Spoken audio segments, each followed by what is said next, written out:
what year was your incident? And you have a very, very famous incident that's corroborated by actual evidence, which is one of the rare ones. What year was it, and where did it take place? So it was 2004, November 14th. It's really, if you draw San Diego to Ensenada, Mexico, we're about 60 miles off the coast in between the two. We're doing workups, so when we get ready to deploy, this was for the 2005 deployment. We were going at sea for November and December of 2004. So we had been out. I had just taken over the squadron mid-October, so I'd been the CO for a month. So we go out and we're putting the battle group pieces together. So it's not just the air wing, but we're on the carrier. We've got the cruiser. We've got all the support ships out there, and we're going to integrate all the defenses and train as one unit. So the exercise that we're going to do is an air defense exercise where there's good guys, bad guys. They're all from the air wing. So the bad guys today are going to be the Marines, VMFA 232, the Red Devils. So they're going to launch, and they're going to go about 100 miles south of the ship, and we're the good guys, and we call it a 2v2, so it's two of us against two of them. And we're going to work with the USS Princeton, which is going to be the controller, and they're going to control the blue forces, and then the red guys are going to give us a presentation that they're going to try and intercept so we can stop them from getting up towards a carrier. So that's kind of the training set that we're all good. So the Marines take off first, and they start heading to the south. Now, we have no idea that for 2 weeks, the 2 weeks we've been at sea, they've been tracking these things coming out of the sky. And when I talked to the Princeton controller, he's like up to about a dozen of them. They would come down from above 80,000 feet. They'd drop down to about 20,000 feet. They'd hang out, and then they'd go straight back up after about 3 or 4 hours. Now, when you say they've been tracking them, who specifically? This is the USS. The Princeton was tracking them. They saw them on the Nimitz radar, and the E2 could see them. Because they're out there, that radar's on all the time. And the Spy 1 system on an Aegis cruiser is, the state is probably one of the most sophisticated systems in the world. So typically when something like this happens and there is some unexplained phenomenon, what do they do? In this case, if we were in a threat environment, they would tell us. But we're off the coast of San Diego. It doesn't come to the air wing. So we have no idea that these things are out there at all. So they observe these things, and they never bothered telling any of you guys? That's correct. So they just knew that these things had been visiting this area, yes, but they just allowed this training exercise to take place anyway? Yeah. Talking to them, for the 2 weeks, they would show up, but it was when we weren't flying. So the typical carrier schedule is, for us, it was about noon to midnight. It's a 12-hour day. There's reasons for that. It can go a lot longer. But for training, we just do the 12-hour day thing. And it's cyclic ops, so you got guys taking off and landing periodically. So we were on one of the first goes. It's noon, 1 o'clock, somewhere around there, and we take off. The Marines take off first, and my buddy Cheeks, who's the CO of the Marine Squadron, he was leading the Red Air. When he launched off the carrier first, they called him up and said, "Hey, what do you got on board?" Well, the original legacy F-18s don't have as much gas as the Super Hornets. Super Hornet's about 30% bigger. So they start talking to him about fuel, and based on how long we're going to be airborne and everything else, they go, "Hey, why don't you just go ahead and proceed to your cap point?" Because we had just taken off. And that's when the controller had come up and said, "Hey," I forget our call sign. It's probably like dealer is usually what we went. So that'd be like dealer 11. This is Princeton Control. What do you got? Say your loadout.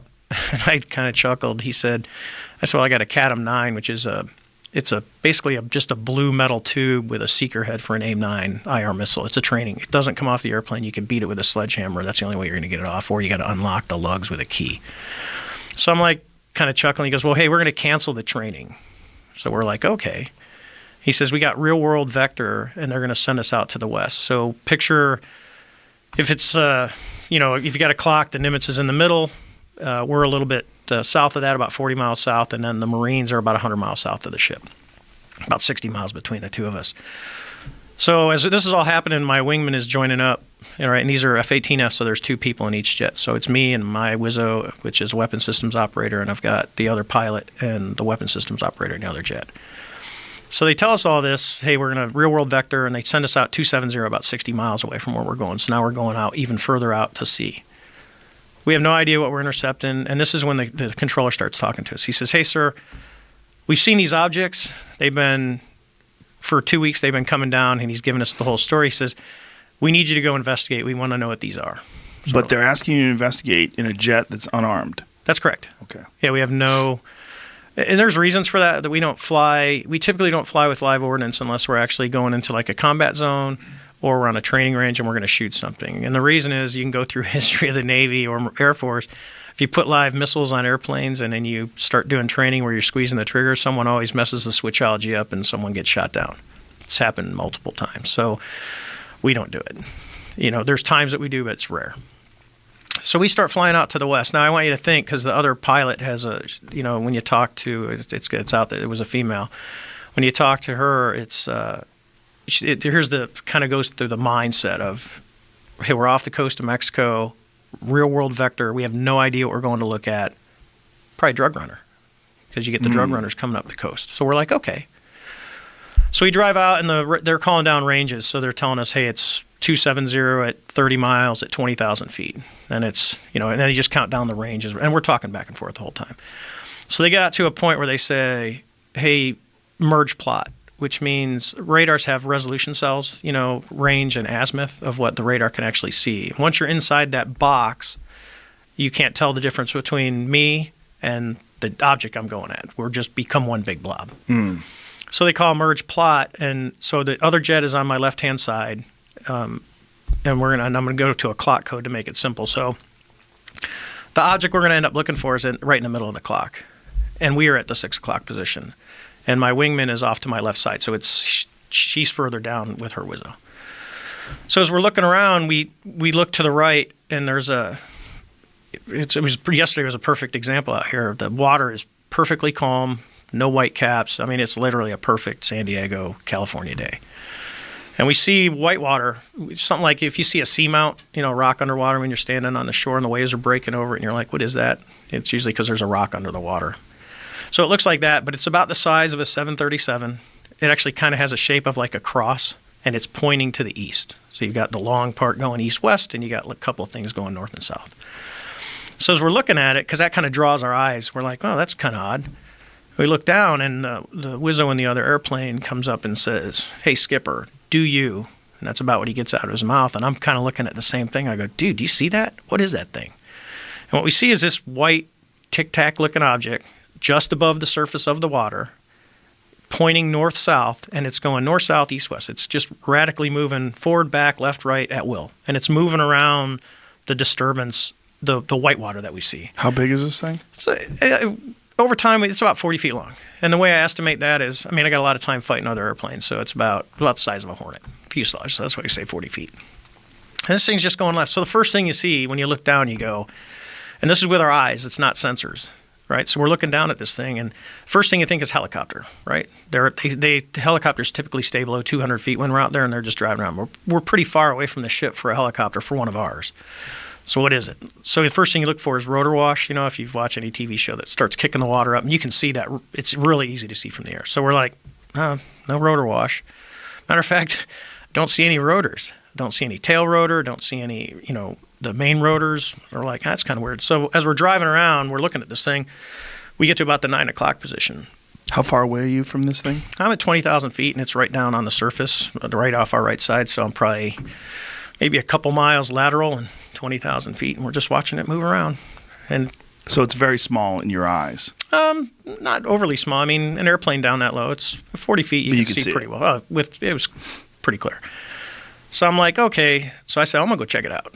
That's what we're trained to do. The other pilot says, hey, I'm gonna stay up here, and I'm like, that's perfect. So now we'll get some separation. We'll get it from different views, and the other airplane will kind of have a God's eye view of everything that's going on as I go down and check this thing out. So I start driving around, and it's still doing its forward, back, left, right. It's still pointing north-south.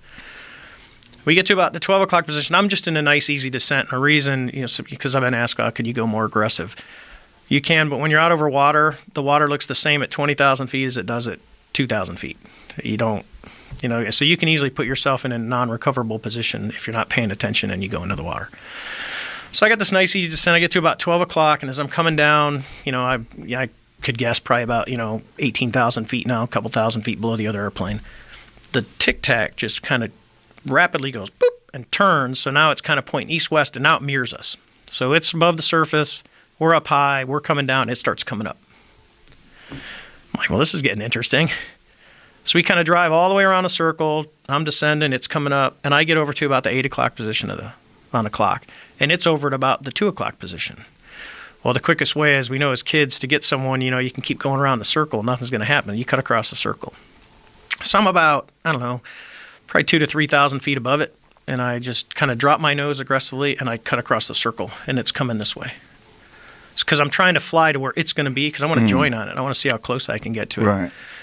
And as I'm pulling up, it's kind of starting to cross my nose and it starts to accelerate. And within about less than a second, as I start to pull nose onto it and it crosses right in front of me, it just goes poof and it's gone. So I call the other airplane and I said, "Hey, do you guys see that thing?" And they're like, "Sir, it's gone. We don't see it at all."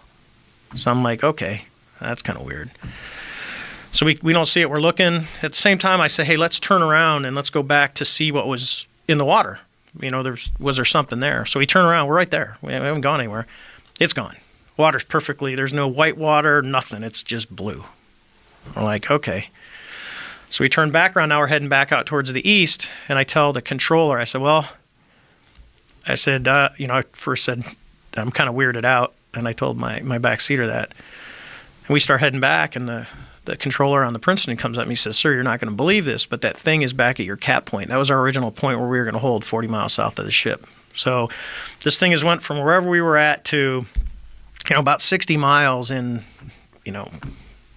maybe 30, 40 seconds. It's already over there. And they didn't track it. It just appeared. It shows back up on their radar and they go, "It's here." So we're like, okay. So we fly back. We don't see it. We don't see it on our radar. We don't see it on any of our sensors. We do like 2 runs and we come back to the ship and land. So as we're in we call it the PR shop. We're taking off our flight gear. One of my crews is getting ready to go out, and I think they were going to be on a tanker mission, but they had a targeting pod on board. So they launch off, and we're telling them about this before, and the backseater, Chad, says he's really determined he's going to find this thing. So he tells the pilot, "Hey, we're going to find this thing." So they're just out driving around, and in the back seat of a Super Hornet, there's no stick, but there's side stick controllers. And they're to control the sensors because that's what the weapon systems guys do. And they can change displays really fast by just hitting a button and it'll flip from the radar to the targeting pod. And the way the system actually works is when you see something on the radar and you designate it as your primary target, all the other sensors will look at that point. So everything is kind of synced together. So he picks up a hit on his radar and he goes to lock it up because I've watched all the tapes. He goes to lock it up, and immediately the radar can tell, it gets signals back that it's being jammed. And technically jamming is an act of war. It starts jamming the radar, goes into a jam extrapolate, a bunch of stuff happens on the scope. Well, he's smart enough to castle to his targeting pod, and he takes a passive track, and that's the video that you see of the Tic Tac where it's just sitting in the middle of the screen real quiet. So he does that, and he goes through. If you watch the video, if we had it, I'd go through it with you. But they go through all the different modes. So he goes, it's an IR and an EO. EO is TV. It's black and white TV camera. We can get the video right online. Mm-hmm. Yeah. Let's get the video, Jamie. Where would you? Can't show it to anybody. We can't show it on YouTube, but you can see it, and people will be able to go to it. You know what we'll do? Go to the video. And we'll tell people when we're starting, and we'll tell people what the title of the video that you get to is, and they can sync it up themselves if they're watching it. It's publicly owned. Sorry. Yeah. It's publicly owned. It's, American government released Right. it. So it is actually something in the public domain. So you think we could play it on YouTube and not get pulled? Yeah. 100%. You think so, Jamie? It's a government. Those things, I would say yes, we should be able to, but sometimes those things get messy. So let's take a chance. Okay, let's take a chance with this one. Okay, all right. I know if you find a New York Times article, there's a link to it. It's a Pentagon release. YouTube is crazy with copyright stuff, and we've always been like 2 steps away from getting pulled off of YouTube completely. It's a real disaster. I understand from their perspective. There's a lot of legal issues they have to deal with, but I have it on a private server. I could maybe send Jamie. The issue, I believe, though, is the actual copyright of the video itself. Oh, it's a Pentagon released public domain. And the Pentagon's going to come after us. I don't think so. I don't think so either. Did you find it? Yeah, I want to find a good version of the video that doesn't have somebody Jeremy, else's do you know? copyright. Yeah, I've got Okay. an unwatermarked version. Let me just look it up and this send one it has to you. tons of Jeremy will watermarks get all it over to us. I have to figure out how to send it to you right here. Give me a second. Do you have AirDrop? Or could you AirDrop it? Yeah, but Do I you got have it on copy of a page. I got it on a page, a private page. I can send Jamie. Oh yeah, okay. Do you have Jamie's info? No. Yeah, Send it. I'll write it down. Okay. I'll figure it Or out. you what can send guys it to me and I'll send it to him. Okay. That's pretty easy. Sorry to disrupt the momentum. No, you're good. But I think it's probably important to be able to have this the video itself, so you could just talk about it. And we're about to yank it up here. Okay, Jamie wrote it down for you. There you Thanks. Give me a second to get it up. go. Okay. And for people who don't know, Jeremy also produced Bob Lazar, Area 51 and Flying Saucers, and he was in here when we had Bob Lazar in, talk about Bob's experience, and Jesus, if that wasn't a game changer for me and for a lot of other people. This is a subject that it's so easy to mock. You know, this is why I think it's so important that we talk to people like you, because, like I said, just your average everyday UFO crackpot, they believe everything and anything. Had you ever had any UFO experiences before this? No, the irony, and I tell this story. My mother-in-law, she'll be listening. She literally, every time I would go home, she would ask me, "Hey, did you see a UFO? Did you see a UFO?" And I'd be like, "No." And when I first started dating my wife, she was a big National Enquirer. She had all the supermarket tabloids, and I would always just feed her crap for it. So this happens, and I never say a word. So my friends all knew it was a great story over beers because they'd go, "Hey, what's the coolest thing you ever saw flying?" I go, "I chased a UFO." And they go, "Get out of here." I go, "No, seriously." And I tell them the story, and they're like, "Dude." I go, "Yeah." So I go home, and I got asked by Lou Elizondo to do the New York Times article, which, as like anything else, I always say no. Like, it took a bunch of times to get me on your show. Jeremy kept asking, and it was... Thank you, Jeremy. It was you got to thank my contractor's wife, Angel, who we were at a party drinking, and she goes, "You got to do Rogan." I go, "What?" She goes, "It's the biggest podcast on the planet." She goes, "You got to do it." And I go, "All right, I'm going to do it. Just for you, I'm going to do this show." So Shout out to Angel. yeah, from New Hampshire. So... So my mother-in-law, we're sitting there, and I know the New York Times article is going to come out, and so it was at Thanksgiving when the article came out, 17. So it was Thanksgiving in 2017, and everyone had kind of left the house, so it's just my wife and my in-laws, a couple of us sitting in the kitchen, and I said, "Hey, I got to tell you guys this." They said, "What?" I said, "There's going to be this article comes out in the New York Times, and I'm in it." And they're like, "Yeah." I go, "Well, I chased a UFO." My mother-in-law's like, "Ha ha!" She looks at my father-in-law. He's rolling his eyes, looking at me like, "Oh, are you serious?" And I go, "Yeah, yeah." And she's like, "You never told us." I go, "I never really told anyone." I mean, my wife and kids knew the event happened, but they didn't have all the details because it's just one of those things I just didn't get into. Is it classified? No. Or was it at any point in time? No, there's a lot of rumors out there that it was classified and the ship got locked down. No, it wasn't. We were never, men in suits did not show up. No one told us not to talk about it. And this is because there's a lot of other people saying other things. And I said, look at it. Here's the context. So in the battle group, you've got the admiral, you got the captain of the ship, the captain of the Princeton, and then you've got the other COs. So in position-wise, I'm probably, as a CO of a squadron, in the top 20 out of 6,000. And no one came to talk to me. No one came to take my tapes. No one showed up in a suit. No one told me not to talk. No one talked to any of my air crew that were involved in this. There were 6 people total involved, the 2 that shot the video and the 4 of us that looked at it for 5 minutes with our eyes. No one, nothing. It just, and I can get into how, there's a report that George Knapp got released. I call it the unofficial official report. And I had met someone, and I'm like, "Hey, can you find anything out? I had this incident." And normally you tell people this, they look at you like, "Dude, what are you smoking?" And I'm like, No, I'm good. I'm tested."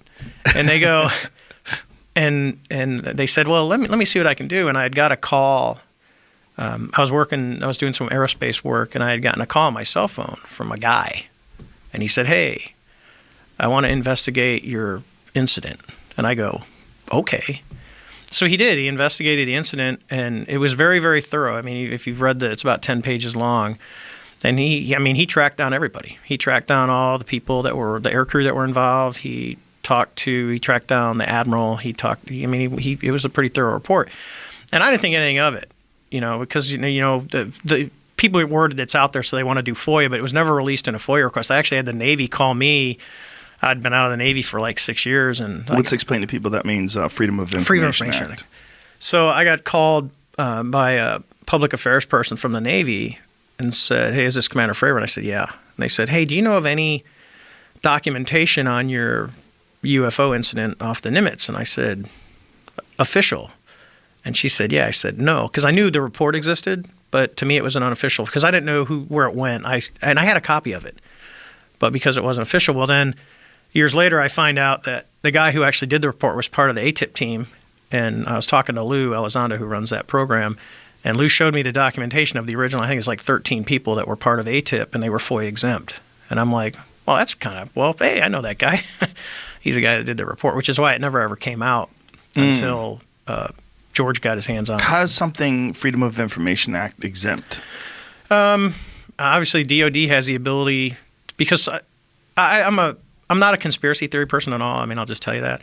And I think there's reasons that the government doesn't tell the public everything.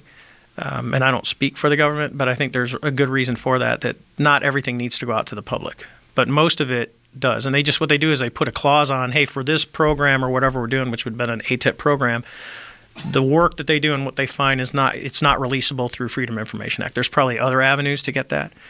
And then you go, well, what really is freedom of information? Because I got into this I was talking to someone who's a conspiracy theorist, and they said, well, so-and-so wrote, and they're not getting any information on your event. I said, so what are they going to do? They're going to call up, you're going to put in your request for freedom of information. You go, here's what I want. It goes to some poor guy at the Pentagon who's like, I have no idea what this is. And he searches around, he doesn't find anything. He looks at his bud, and I go, for you, I go, hey, Joe, you got anything on the Nimitz incident? And you go, nope.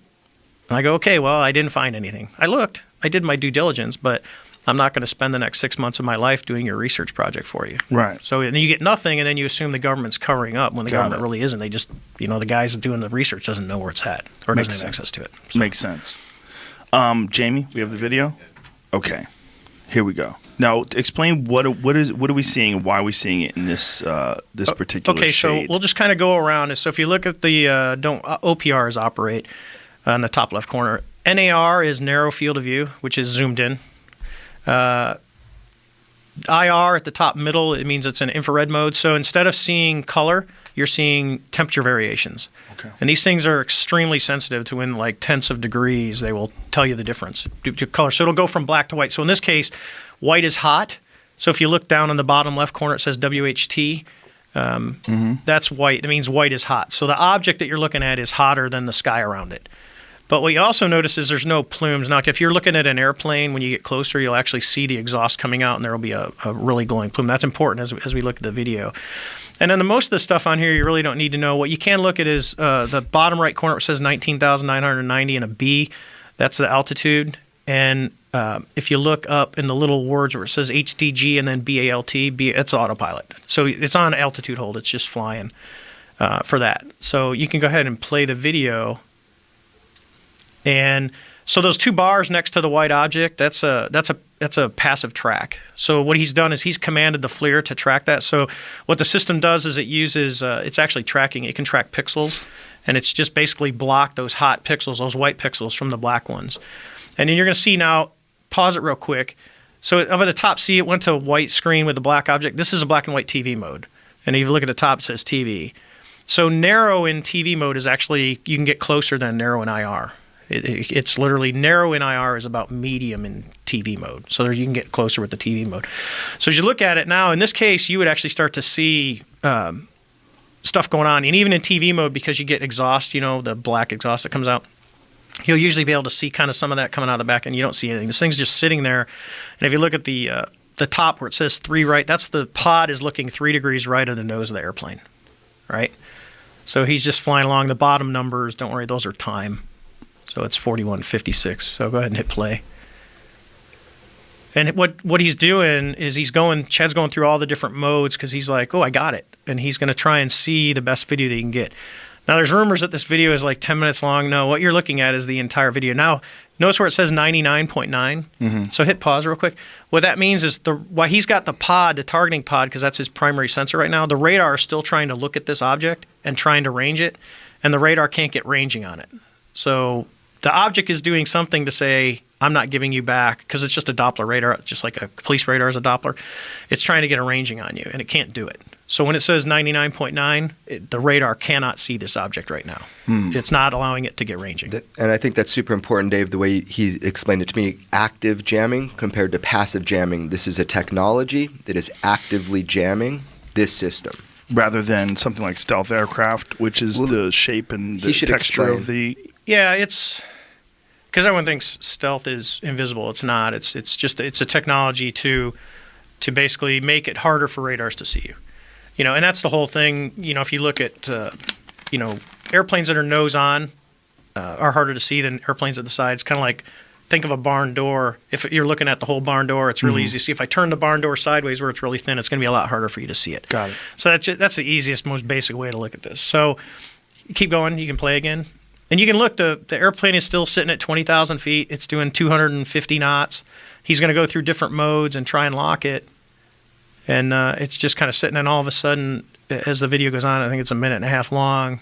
See, it's going to try and reacquire. It recenters the pod. So it's slowly drifting to the left.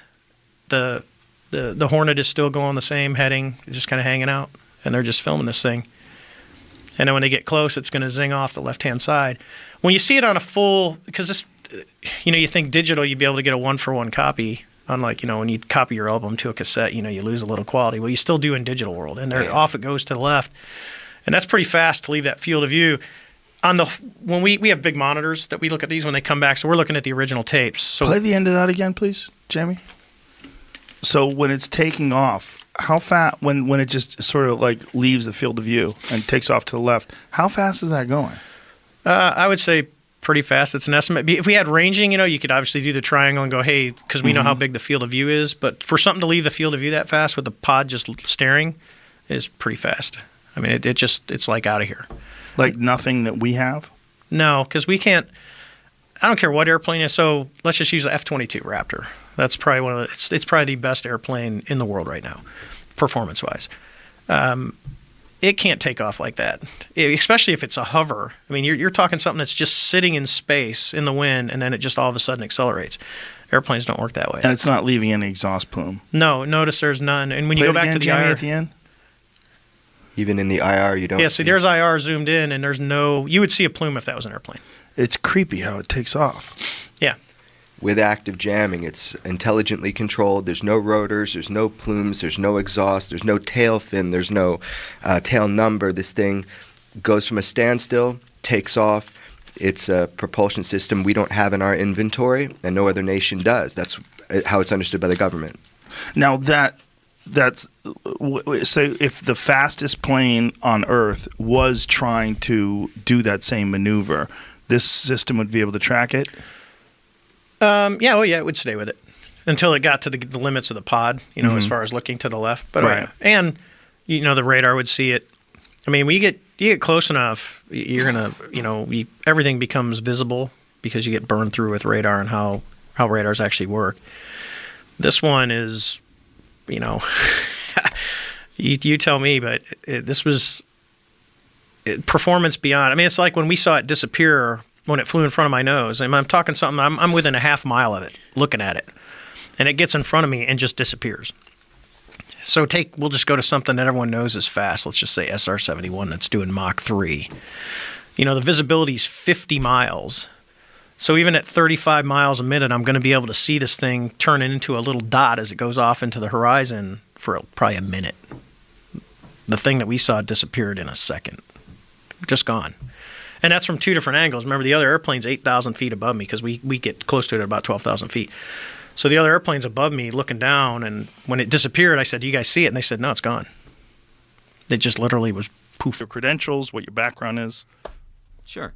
So, my name is Ryan Graves. I have an engineering degree, mechanical and aerospace engineering. I promptly left doing that to go fly F-18s for the Navy as soon as I graduated college. Did that for about a decade, both operationally in combat as well as in an instructor role, teaching the new students. And we did witness something while we were flying in our jets, but we were doing it we witnessed it in the context of our just everyday flying in our missions. And what year was it that you witnessed this? So we started seeing these in 2014 was the earliest that I know. 2013, late 2013, early 2014. And could you describe what was the very first experience? Yeah, so for me personally, the experience was simply just flying out to the area like I would any other day. And instead of seeing an empty airspace with just my wing person or another squadron doing something a different block, there are all of a sudden a lot of different radar contacts, which is immediately a problem because, we could be hitting one of those or someone working in our area. And this was happening because we upgraded our radar the best we could tell. We were in a earlier radar called the APG-73, and we had come back from deployment. We entered a maintenance phase, it's called. We kind of do a little bit less flying, upgrade the jets if we need to, do any long-lasting maintenance, and we upgraded to the APG-79, which was a much better radar. And what is the difference in the capabilities of the upgraded radar system versus the original system? Mm-hmm.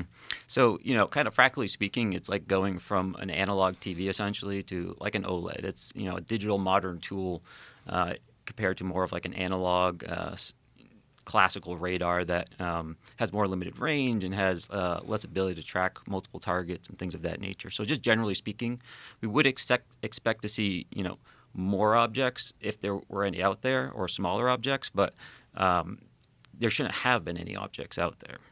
And so how far offshore are you when this is all going down? Our working areas start about 10 miles off the coast, and then it goes out, 100 or 250 miles or so, though we don't usually use those far eastern areas. But we would only see them over the water. So they would really only be in our working areas, maybe slightly, in between the working area and land, but never over the land. Sometimes over the bays that are in the area that are quite large. But never just kind of zooming west over land or anything like that. And is this restricted airspace? It's not. So that's a tricky question. For us operating in a military operating area, it is not restricted in the sense that you have to be there's only one person allowed in there. You could have these little Cessnas kind of bumbling in there, but they would get called out pretty quick, both from the kind of air traffic control agency that's working out there, as well as the F-18s and the other aircraft that may be working out there.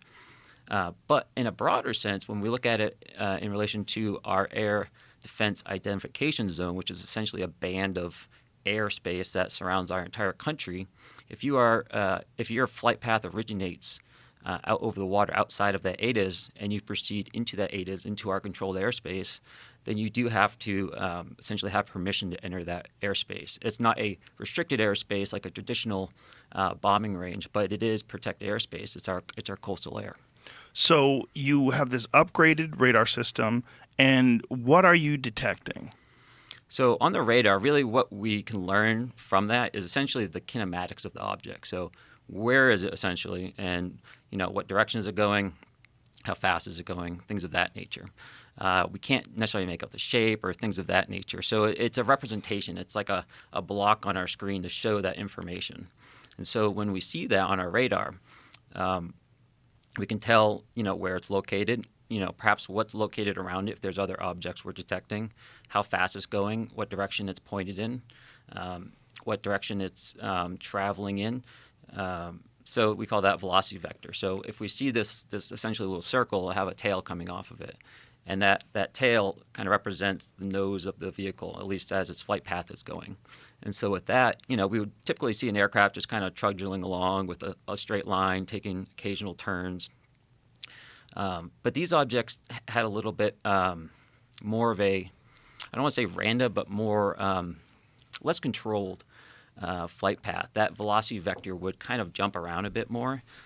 They would not proceed in like a perfectly straight line as you would imagine like a flight navigation computer would take you, right?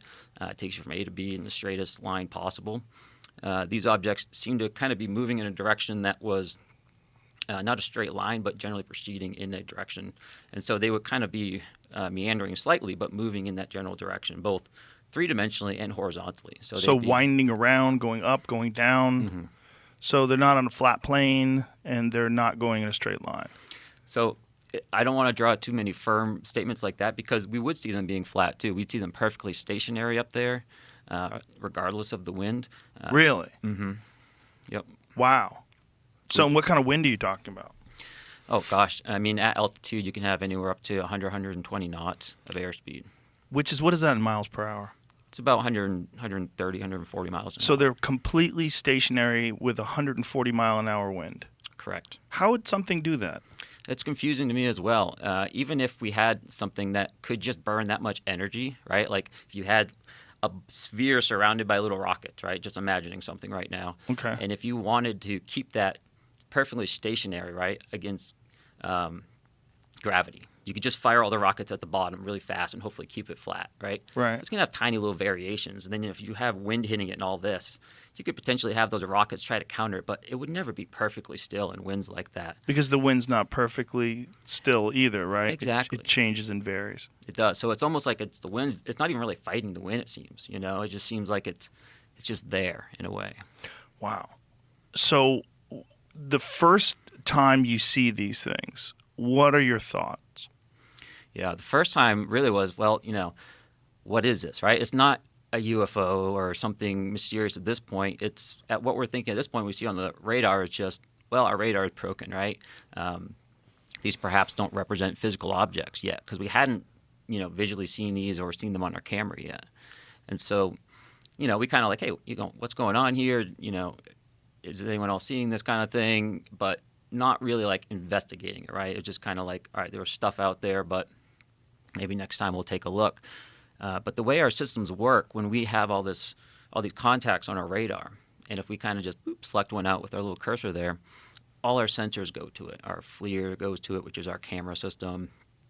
All our weapons, they have like their own little eyes in some sense, and they all look in that direction.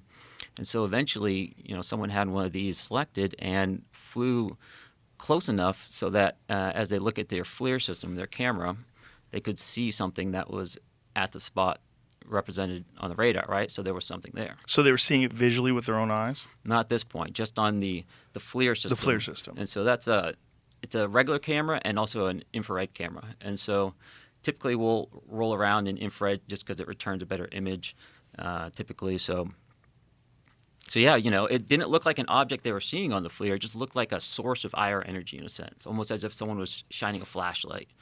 But something had to be there to be reflecting that energy or creating it. So at this point, to answer your question, now we're like, okay, this isn't just an error in our radar. This is perhaps, you know, we're thinking this is real. We have to really respect this as like a safety hazard now. Even if it's just a small, you know, however small ribbon of tinfoil, right? Like that suck down the engine can still take out an aircraft, right? So we have to be very respectful of that. Like a Mylar balloon type thing? Potentially, right? Yeah. But how fast are these things going? So sometimes stationary, right? Sometimes they would be going around 0.6 to 0.8 Mach, which is at altitude about, you know, 240 to maybe 330 knots, you know, around there. So somewhere in the range of an airplane. Yeah, a fighter aircraft would be kind of flying around at those airspeeds, except sometimes they would be perfectly stationary as well. Right.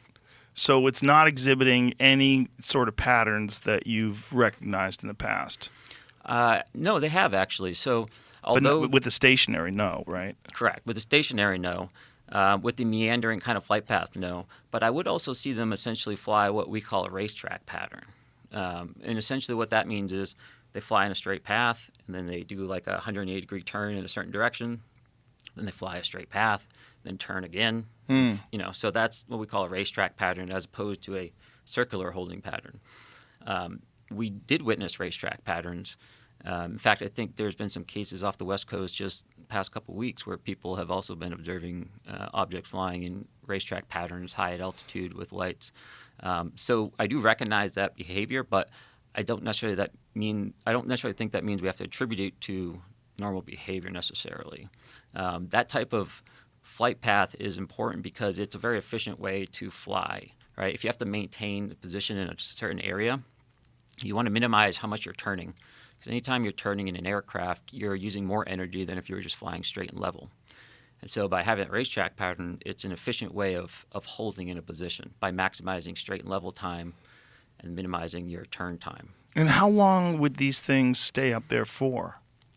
So from our experience, and again, we weren't studying these, but they were always out there. You know, they were Always. out there when we took off, we'd see them, and then we go to land, they would still be out there. Like every day? Every day. Every day. Every day. So you guys go from not having any idea that these things are out there to an upgraded radar system to seeing them every day. Yep. What is the thought? Like, how are you feeling when these, like, is there an evolution of the thought pattern of how you're addressing these things and thinking about them? Initially, you're thinking they're errors. When do you start getting a thought that, like, what the fuck is this thing? Yeah. So that happened when we visually saw one. And the first time we visually saw one, the object was directly at what we call the entry point of the area. So, that box that I told you about in the sky that starts 10 miles off the coast, there's a particular GPS, location and altitude where incoming traffic will fly in, and outbound traffic will fly in the exact same spot, but will fly out 1,000 feet lower. There were 2 aircraft from my squadron, VFA 11, and they flew, took off as a flight of 2. That means they're essentially flying in a formation like this. And as they hit the area, one of these objects went right between the aircraft. The lead air crew saw the object. The Dash 2 aircraft crew did not, which is not surprising because they're usually, you're very focused on flying formation. You're just staring right at that aircraft. The lead really has actual leeway to look around. So he saw it, and, he immediately came back. I have to assume he didn't have it on his radar because he wouldn't have flown through this object at the entrance point. He turned around, flew back, landed, and I was in the ready room when he come back, and he had all his gear on, which typically is not a good thing because you want to get that stuff off as fast as possible. So usually means there's a problem of some nature, and he was just sitting there saying, "Hey, I almost hit one of those damn things." And we all knew what he was referring to, even though we didn't necessarily have a name for it, just because we were seeing these so much. And he described it. He described it just as a black or dark gray cube, and that cube was inside of a clear or translucent sphere. And essentially, the apex or the corners of that cube, best he could tell, were touching that inside of that sphere. And that description mirrors many of the descriptions that people have had of these, whatever you want to call them. Whether they're calling them UAPs now for some strange reason. UFOs is I don't know. Does it have a dirty connotation to it? And is it tainted because of so many crazy people talk about UFOs? Is that what it is? It does come with a lot of assumptions baked in. It baked in. So that's something. But whatever it is, that is a design that people have reported seeing before. That this translucent sphere and this cube. Can you see through the cube? Not to my understanding, no. So it's some sort of solid black cube that's inside this translucent sphere, and it's just floating around and flying around the sky. So, that's a good point. Is it floating around? Is it flying around? It's doing both, which is strange, right? Because you could think of that description and go, okay, that's kind of some kind of weird balloon maybe with stuff in it. And that's certainly, one way. If you just view that angle of it, then it seems explainable. But when that, the balloon-like object starts cruising down at, 0.8 Mach, that nullifies that particular idea. And you'll see that a lot where it's not just like that one picture, that one behavior. It's really, you kind of have to zoom out a bit and look at everything in relation to each other and say, okay, why is this weird? Okay, it was hanging out in a racetrack pattern. That's not exotic. But when you learn it was doing it for, perhaps 13 hours. 13 hours? Perhaps they were out there all the time, So, I land and I go back. And we weren't on a intel mission to analyze these, right? We're going to do our training. It's very expensive, $30K an hour to fly these things, right? So really the only time we can put energy into looking at these things is when we're kind of transiting back and forth or waiting for a fight to start. And so, it's never like a dedicated analysis.